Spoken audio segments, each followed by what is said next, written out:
나는 다음 질문을 하기 위해 고개를 들다 말고 그녀와 눈이 마주치자 조금 웃어 보였다. 그러자 그녀는 내 빈잔에 살포시 차를 따르는 것이었다.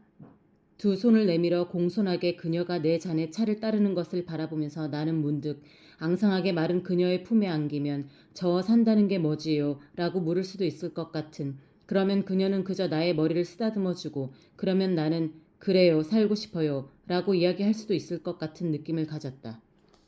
그랬다. 그녀에게는 분명 어떤 힘이 있었다. 뭐랄까, 자신의 존재만으로도 이미 충만한 사람이 가지는 어떤 힘. 데스크가 그녀의 개인전에서 그녀와 만나고 돌아온 후 사무실은 마치 인도의 명상터처럼 변했다.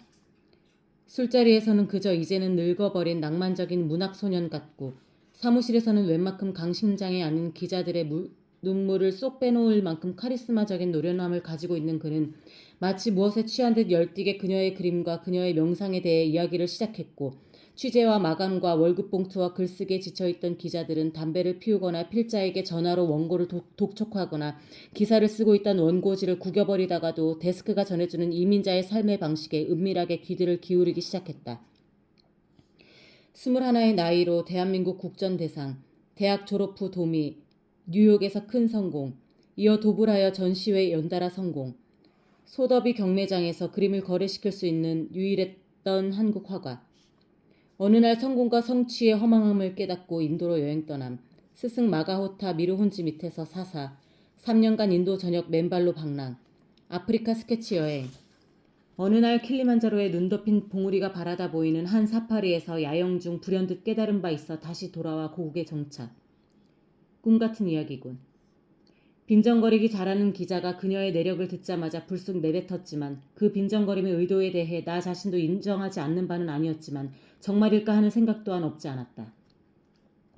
말하자면 어떤 용감무쌍한 자유인에 대한 동경 같은 것, 마감을 끝내고 동료 기자들과 얼큰한 술자리에서 파해 집으로 돌아올 때, 문득 길거리에 서서 바라보면 모든 거리는 어둡기만 하고 그럴 때, 내가 지금 대체 무엇을 하며 사는 거지 하는 생각이 들 때, 어떤 자유, 어떤 방랑, 어떤 초월, 어떤 꿈의 실현, 그런 것들에 대한 호기심이랄까, 그런 것들이 내 안에서 꿈틀거렸다는 말이었다.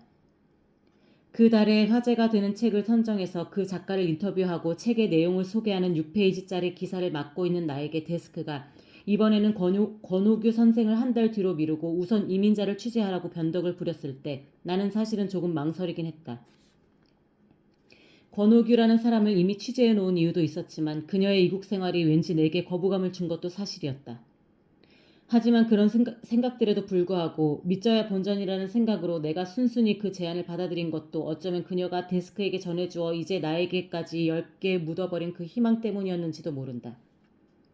그 희망이 오랜 독신 생활과 길지 않은 여성지 기자 생활과 나에게는 그토록 오래처럼 느껴지던 쓸쓸함의 시간들을 다르게 채색해줄지 모르겠다는 그런 느낌이 들었던 것이다. 그래서 나는 사진기자에게 건네받은 권오규 선생의 네거필름과 이미 그를 취재해놓은 수첩과 그가 쓴 인간에 대한 예의라는 책을 한꺼번에 누런 봉투 속에 집어넣고 매직펜으로 6월호라 용이라는 글씨를 써놓은 후 이민자를 취재하기 위해 이곳에 왔던 것이다. 그런데 이제 그 독특한 그녀의 통나무집을 나서서 그 집 앞에 세워둔 취재차에 올라타고 멀리 바람 부는 산에 피어난 가지가지 파스텔빛 산매를 배경으로 서 있는 그 통나무집을 바라보았을 때, 그리하여 나도 이런 집에서 한번 살아보고 싶다고 생각하던 바로 그때 문득 내 가슴속 깊은 곳에서 오래도록 잠자던 슬픔 하나가 마치 잡동산 위로 범벅이 된 땅을 뚫고 머리를 내민 열무싹처럼 고개를 디미는 것이었다. 왜냐하면 왜 열무싹 같은 슬픔이냐 하면 그렇다. 그 부분에 대해서는 대답을 할 수가 있을 것 같다. 열무싹을 떠올린 것은 최근 옮긴 집 뒤뜰에 작은 텃밭이 있었기 때문이다.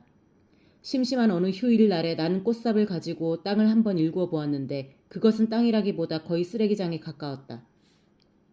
잔돌 큰 돌이 무수하게 섞여 있는 것은 말할 것도 없고 비닐이나 과자 봉지, 나중에는 굳은 시멘트 덩어리까지 나왔던 것이다.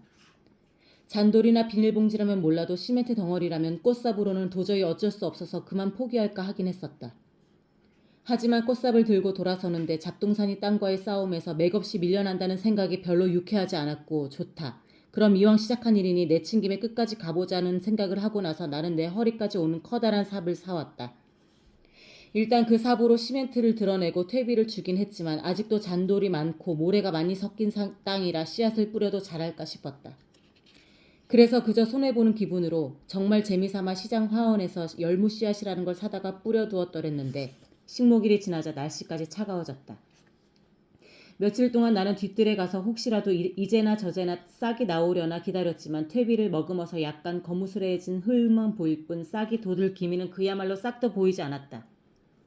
섭섭한 마음은 있었지만 너무 이른 봄날에 씨앗을 뿌린 내 탓이겠지 생각하고 지내던 차였는데 바로 며칠 전 그저 죽어버린 줄만 알았던 씨앗들이 아직도 돌과 비닐이 남아있는 그 잡동사니 땅을 뚫고 녹두할 만한 새싹을 내밀었던 것이다.